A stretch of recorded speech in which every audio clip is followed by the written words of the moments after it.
I think I want to nominate this award to my Reformed Orthodox Rabbi Bill Clinton. Thank you, everybody. What's cracking, peeps? It's Jax, and it's that time of year. Haha, it's the Game Awards. Everyone is talking about it. There are some hot takes, some hot talking points. I have some of my own.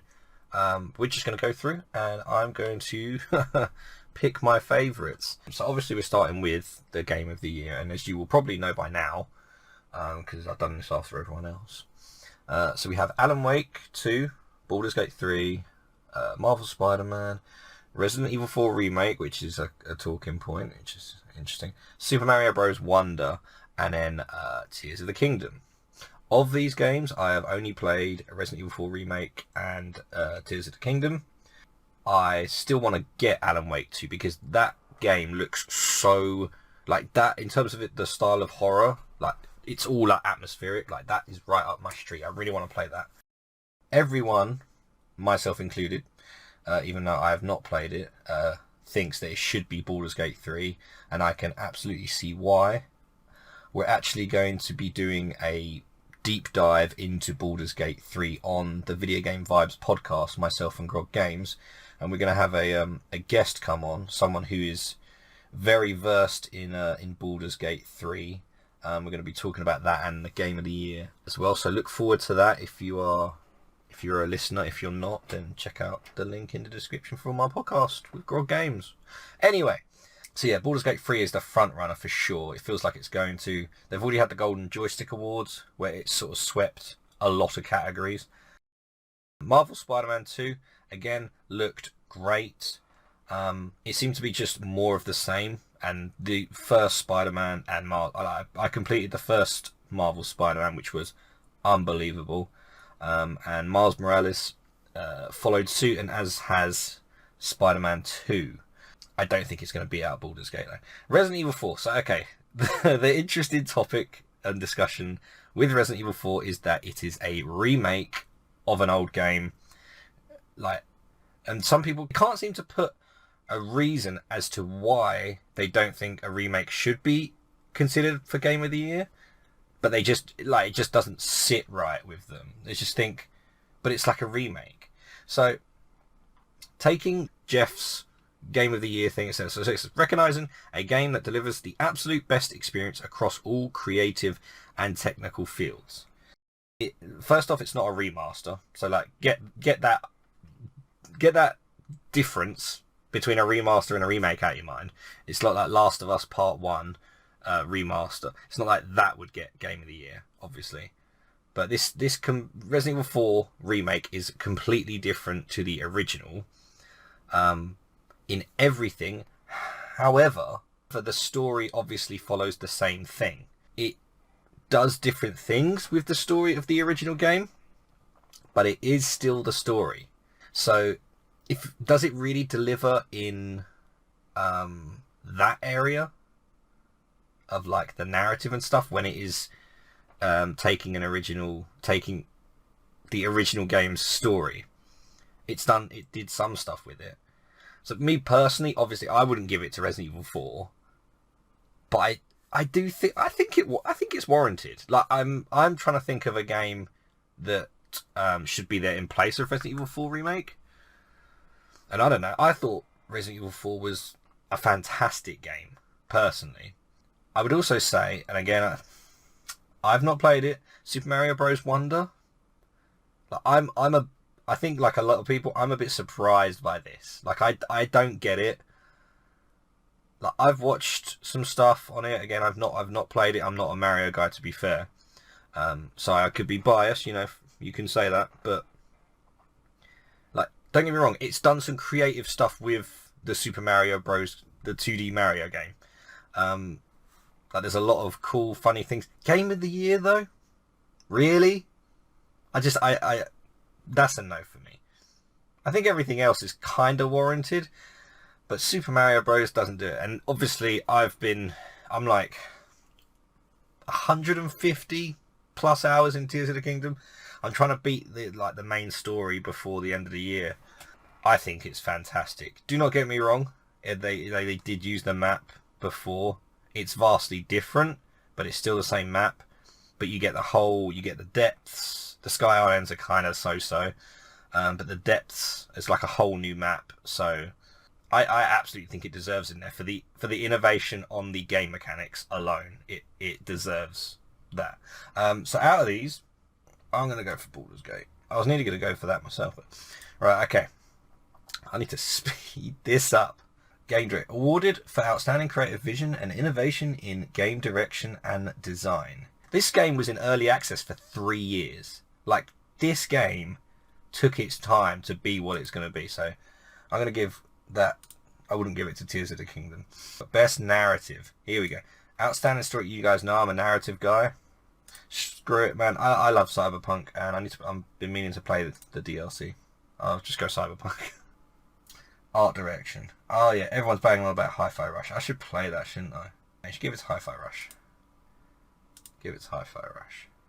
Best score and music. Oof. I love the music in Tears of the Kingdom. So, sorry. I'm sure that there's better answers in there for people that have played those other games. Oh, best audio design. Recognising the best in-game audio and sound design. I never got around to playing the Dead Space remake. I really wanted to. I loved the audio and sound design for Resident Evil 4 remake. But what game for me this year, that's not a game that came out this year, that I said had the best sound design, that was Signalis. So I would have voted that last year, just FYI.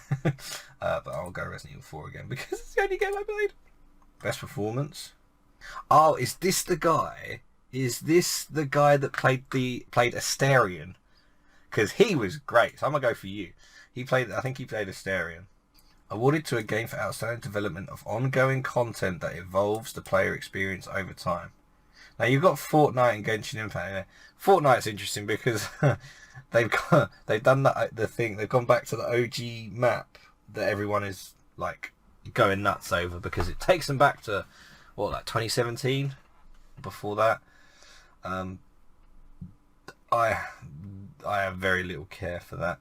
Now, if there's any game, in my opinion, that deserves to win this, it's Cyberpunk 2077. Because that game was absolute dog S word. When it came out, it was so bad. I remember, like, I struggled for a good couple of months on the PS4. It annoyed me so much. And I came back a year later. They had sorted out a lot of stuff and I was able to enjoy it, and it was a very, very, very good experience, and the story was amazing. And obviously I've not played it since they've done that latest update, and obviously the Phantom Liberty DLC. But if there's, CD Projekt Red absolutely deserve that. 100%. They have come back from the brink. Best community support. And this is where everyone's like, oh my god, they put Destiny in there because they just laid off a bunch of staff. So that's interesting. I'm gonna absolutely give this to I don't know, Man Sky. Still going. Good for you. See, they've had a redemption arc in themselves as well. I will give it to Baldur's Gate 3. Pure best community support, by the way, if you can't see. Purely for the fact that this game has been in early access for 3 years. They have listened to their community. They overhauled a lot of stuff based on community feedback and that. Okay, the indie games. Another bit of controversy in this because is it Dave the Diver? I think it's Dave the Diver. That is the developers of the game are owned by like a big multinational. They're owned by a corporation, so it's like, is it an indie game? Does it count? And then it brings up the conversation of is it an indie? What is an indie game? Like, does it have to be like one person developing it? Because it originally came from an independent game. It's for outstanding creative and technical achievement in a game made outside the traditional publisher system. Okay, so by that definition, then I guess it gets it because it didn't follow, it didn't sign on with some other publisher. I guess it did it itself. Interesting though. I've been meaning to play Dredge because I've heard that that's so good, so I will give it to Dredge. Best daily indie game. Now, I thought this was just I thought this was just some YouTube stuff. You know, like some the random trending YouTube game. Pizza Tower, like it's apparently that good. It's up for best debut indie game. But I'll give it to Dredge again. Is Pizza Tower worth? Is there lore in Pizza Tower? God, I got so many games to get through. Best mobile game. Oh my god, I haven't. The last thing I played on my phone was Pokemon Go. But all I get is adverts for Honkai Star Rail, so I'll give it to that. Best action adventure. For the best action adventure combining combat with traversal and puzzle solving. Ooh, it's so they got Star Wars Jedi Survivor in there. A lot of people were saying that should have got in the Game of the Year conversation instead of maybe Resident Evil 4 or Super Mario. I did hear there were a lot of issues on launch, as is just the case apparently with every game that comes out now. If I know anything about Alan Wake 2 from what I have seen, there is not an awful lot of combat. Like, there is a gun involved. There's not an awful lot of combat.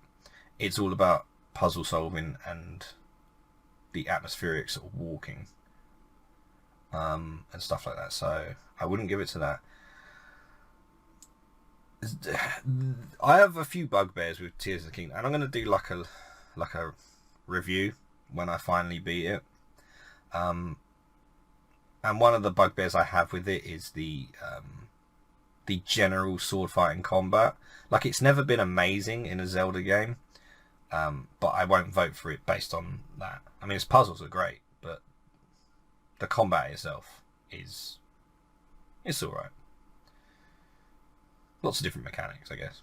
I played the first Star Wars, and I think this is kind of like Spider-Man, is that it kept the same formula and then made it better. But hey, puzzles weren't great. But if I remember rightly, they weren't. Yeah, I'm gonna go Resident Evil 4 just because it's the one I played. So I'm a Capcom guy. I'm going with Resident Evil 4. Best RPG. You kind of have to. Sorry, Starfield. You're gonna have to give it to Baldur's Gate 3. Sorry. For the best game designed with rich player character customization and in massive multiplayer experience. Yeah, come on, like.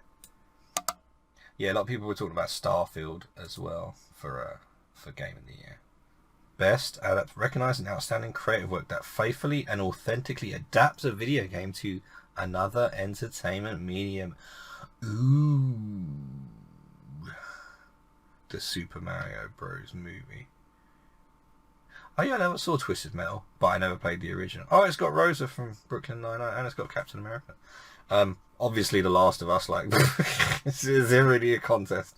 Come on, The Last of Us. I didn't know Gran Turismo did a film.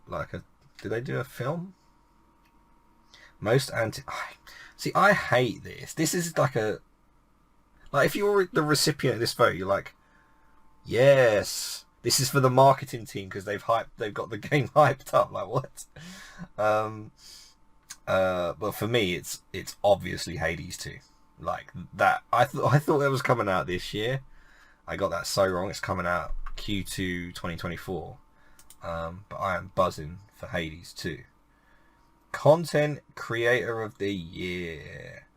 Now, I know for a fact that I'm going to know very few of these people. For a streamer or content creator who has made an important and positive impact on, quote-unquote, the community. Quackity. Isn't he like the Discord guy? People Make Games. Iron Mouse, a VTuber. I don't know. I don't know who any of these people are. Give it to the VTuber. I don't know. You never know. How many people do you know is known in that category? Like, what? Best esports game. Oh, PUBG's still a thing. Go PUBG. Man, that game was so good when it dropped. Let me tell you. Who's the guy who is like... Yeah, isn't he like the biggest... This guy's the biggest faker. This is like the real life anime guy. If he was a footballer, he would be in Blue Lock. Like, there we go. It's all done. I have cast my vote, and I'm sure it's going to make a whole lot of difference. I don't normally do this, and the reason I don't, as you might guess, is because often, Like, I wish that I had the time of day to play at least just the games that are nominated for Game of the Year. Like, I would love to have played at least some Baldur's Gate, and Alan Wake, and even some Spider-Man. But, you know, there's only so many hours in the day, you know. But I think I'll be surprised if Baldur's Gate 3 doesn't get it, and I think I'll be a little disappointed too, because I feel like the game just deserves it on like so many levels. Does that game deserve it?